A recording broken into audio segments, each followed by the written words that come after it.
అవన్నీ ఫాల్తు రాజకీయాలు. కొత్త పార్టీ నేనేందో మీకు తెలుసు, భారతీయ జనతా పార్టీ కార్యకర్తలకు తెలుసు, తెలంగాణ రాష్ట్ర ప్రజలకు తెలుసు. కొత్త పార్టీ పెట్టాలనేటువంటి ఫాల్తు ఆలోచనలు రావు నాకు.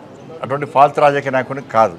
అనేక శిక్షణా శిబిరాల్లో భారతీయ జనతా పార్టీ అంతర్గత శిక్షణా శిబిరాల్లో అనేక మంది కార్యకర్తలను తయారు చేసినటువంటి కార్యకర్తలు మేము. ఇలా భారతీయ జనతా పార్టీ కమిట్మెంట్తో పనిచేసే ప్రతి కార్యకర్త కోరుకున్నది ఒకటే ఒక చివరి కోరిక. ఉరిశిక్ష వేసే ముందు కోరికలు అడుగుతారట, చివరి కోరిక ఏం అడుగుతారట, వాళ్ళు ఏం చెప్తారు తెలియదు. కానీ కమిట్మెంట్తో పనిచేసే భారతీయ జనతా పార్టీ కార్యకర్తను పిలిచి మీరు అడిగితే, కమిట్మెంట్తో పనిచేసే భారతీయ జనతా పార్టీ కార్యకర్తను మీరు పిలిచి అడిగితే చెప్పి టక్ పని అయిపోయింది ఒకటే, నేను చచ్చిపోయినాక నా మీద భారతీయ జనతా పార్టీ కండగొప్పాలని జెండా కప్పాలని అంటారు. దీనికి కమిట్మెంట్ అంటారు. అటువంటి కమిట్మెంట్ గల కార్యకర్తలు మీద ఇప్పుడు నన్ను అడిగించుకోవడం ఈ ఊళ్ళు రాస్తూ ఉంటారు, ఏదో చేస్తూ ఉంటారు. కాబట్టి దాన్ని పట్టించుకోవాల్సిన అవసరం లేదు, పట్టించుకోవడం కూడా.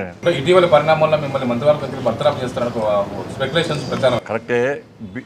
కేసీఆర్ చేత 17 మంది ఎంపీలు ఉన్నారు. కేసీఆర్ దయాదక్షిణ మోడీ ప్రభుత్వం నడుస్తుంది పాపం. కాబట్టి కేసీఆర్ సమాజం దానిలో కూర్చొని ఫామ్ హౌస్లో కూర్చొని బండి సంజయ్ని బర్తరఫ్ చేస్తారు అంటే నీకు ఒకే ఎంపీ లేడు, బర్తరఫ్ చేయాలంటావు. ఎందుకంటే నీ గడిల పాలన బద్దలు కొట్టింది మేమే, నీ అవినీతి సామ్రాజ్యాన్ని కూకటి వేళ్లతో పెకిలించింది మేమే, నీ కుటుంబ పాలన వ్యతిరేకంగా కొట్టాడింది మేమే.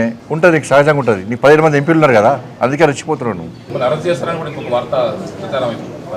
ఇప్పుడు అన్న ఈ కోర్టులో కేసు నడుస్తున్నది, కోర్టు పరిధిలో ఉన్నది. ఇప్పుడు ఒక్కరు గుర్తుంచుకోండి, కన్న కొడుకును ఒక తండ్రి పోలీసులకు స్వయంగా అప్పగించినటువంటి సందర్భం ఏదైనా ఉందా?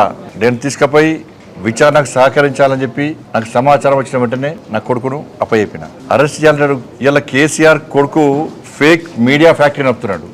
ఏం జరుగుతుంది, ఏం జరగాలి, ఏం జరిపించాలనేది ఆ కుట్రలన్నీ ఆయన చేస్తున్నాడు. కాబట్టి ఆయన నడితే సమాధానం చెప్తాడు. థ్యాంక్ యూ, ధన్యవాదాలు.